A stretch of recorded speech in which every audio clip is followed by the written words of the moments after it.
শ্রেষ্ঠতম রাসূল হয়ে এলে তুমি ধরা তলে, তাই তো ইহুদিরা করিল দুশ্মনী, দিনেরই দাওয়াত দিয়েছ বলে। আল্লাহ মাশাআল্লাহ মাওলানা ওয়া আলা আলিহি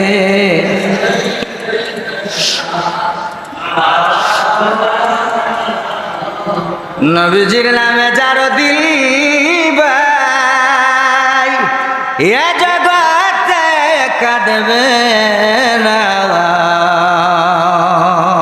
ইয়া রাসূলুল্লাহ বলেন, নবীজির নামে যার দিল ভাই এ জগতে কাঁদবে না। রোজ হাসরে বাইজান তারা নবীর দেখা পাবে না। মারহাবা মোহব্বতের জবান খুলেন সবাই, ভিতরে আসেন সবাই।